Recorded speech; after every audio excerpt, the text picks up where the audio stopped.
Hey, YouTube fam. Ever wondered what goes on in the mind of Jeff Bezos? Well, today's your lucky day. We're diving into the key takeaways from his recent chat on the Lex Fridman Podcast. From work routines to the legendary 6-page memo. Buckle up for some mind-blowing insights. Let's roll. Jeff Bezos discusses his childhood on a ranch and the impactful experiences with his resourceful grandfather, highlighting the value of self-reliance and problem-solving mentality. Reflecting on the space race, Bezos emphasizes the Apollo program's achievement, overcoming perceived impossibilities, and quotes Wernher von Braun on using the term impossible cautiously. Bezos envisions a future with 1 trillion humans living in the solar system, residing in giant space stations, using resources from the moon and asteroids, and moving heavy industry away from Earth to preserve its ecosystem.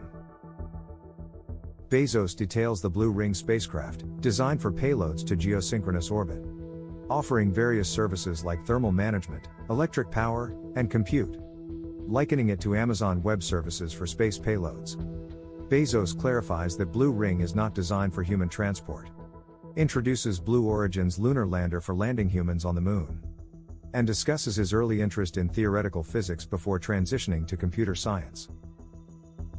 Jeff Bezos emphasizes the importance of wandering and giving oneself permission to explore ideas without a predefined path, acknowledging that true invention often involves wandering for an extended period. When generating ideas, Bezos highlights the significance of recognizing the kernel of a good idea and the intuition needed to navigate through initial objections, as new ideas are easily dismissed in their early stages. Bezos appreciates diverse forms of intelligence, emphasizing that there are 1,000 ways to be smart, each person possessing unique strengths and talents. Bezos describes the New Glenn rocket, highlighting its large size, heavy lift capacity, 45 metric tons to LEO, and the technical aspects, including engines fueled by liquefied natural gas, LNG, and liquid oxygen, LOX. Bezos explains the advantages of using liquid hydrogen in the second stage of New Glenn due to its high specific impulse, ISP, but acknowledges the challenges related to the large size of tanks for storing liquid hydrogen in booster stages. Rockets function more efficiently when they are larger, attributing benefits to factors such as parasitic mass reduction and improved efficiency of turbo pumps in larger engines. Bezos discusses innovations in rocket materials, highlighting the use of carbon composites and friction stir welding for creating lightweight, yet robust structures, contributing to the efficiency of rockets. Bezos talks about the reusability of the first stage of New Glenn, mentions the possibility of making the second stage reusable, and discusses the trade-offs between reusability and cost-effectiveness. Bezos emphasizes the challenge of achieving rate manufacturing and efficient production, highlighting the importance of building a factory that can produce rockets at scale as a key challenge beyond the first launch. The production of the first rocket serves as a test for manufacturing technologies, but the real challenge lies in efficiently producing rockets at a sustainable rate to achieve cost reduction and move the state-of-the-art forward. Bezos discusses his goal of building heavy infrastructure for space exploration, comparing it to the foundational infrastructure of the internet, envisioning a future where space entrepreneurs can start successful ventures in a dorm room. Jeff Bezos expresses optimism about the first launch of New Glenn in 2024. Though uncertain about the payload, including the possibility of escapade explorers to Mars, Bezos acknowledges extreme nervousness about the first launch, but emphasizes extensive ground testing and simulation to mitigate potential issues.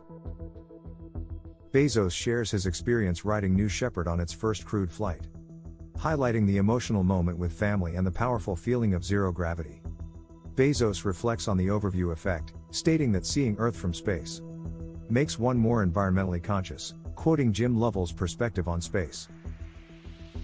Bezos discusses his decision to be the first to ride New Shepard, emphasizing his deep knowledge of the vehicle, trust in the engineering, and the importance of a robust escape system. Bezos stresses the need for Blue Origin to become the world's most decisive company, emphasizing quick decision-making, appropriate risk-taking, and cultivating the right culture.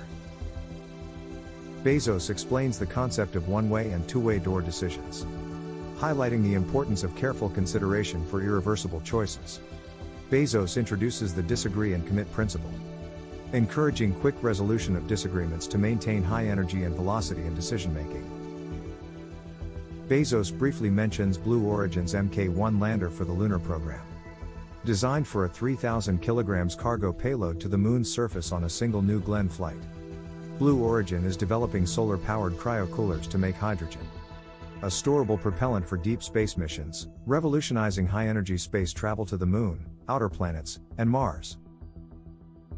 Blue Origin's lunar lander, Mk-2, designed for NASA's Artemis program, is reusable in a single-stage configuration, reducing costs and making lunar missions more affordable for long-term human presence on the Moon.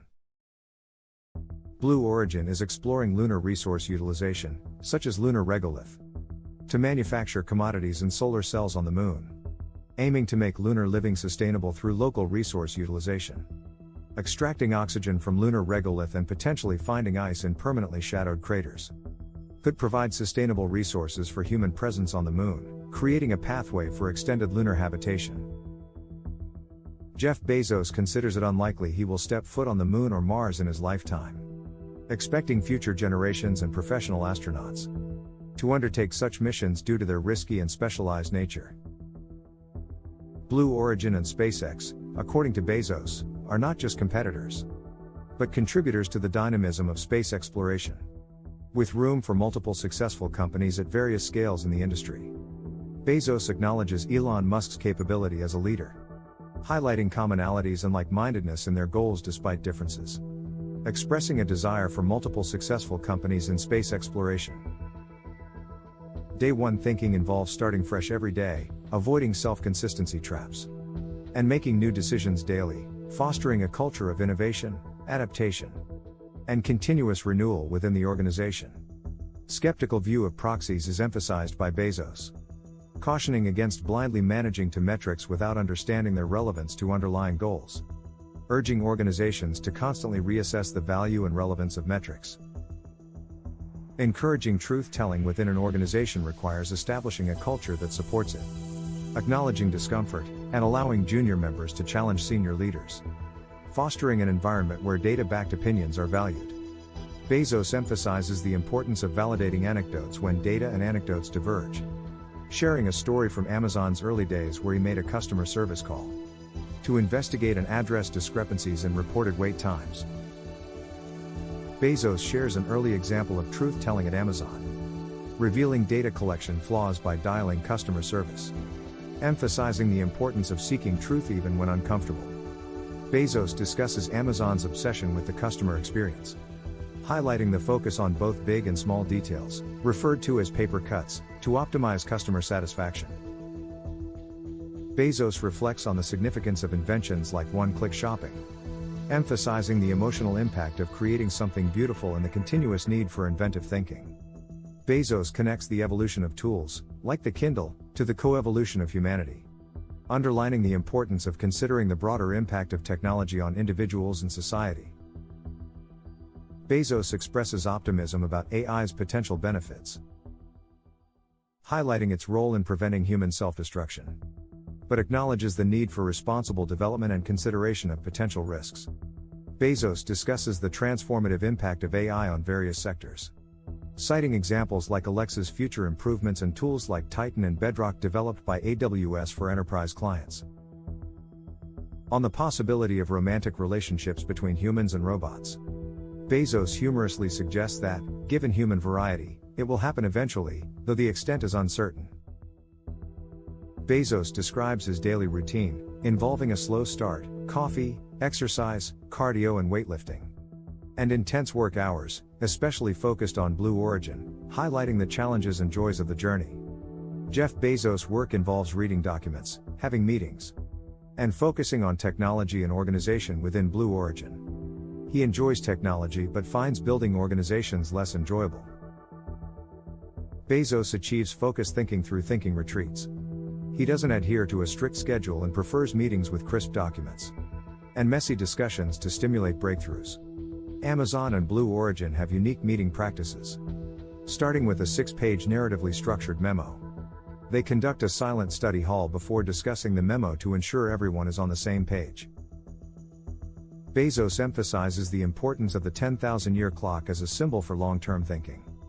He discusses its design, location, and purpose to encourage humanity to extend its thinking horizons beyond short-term perspectives.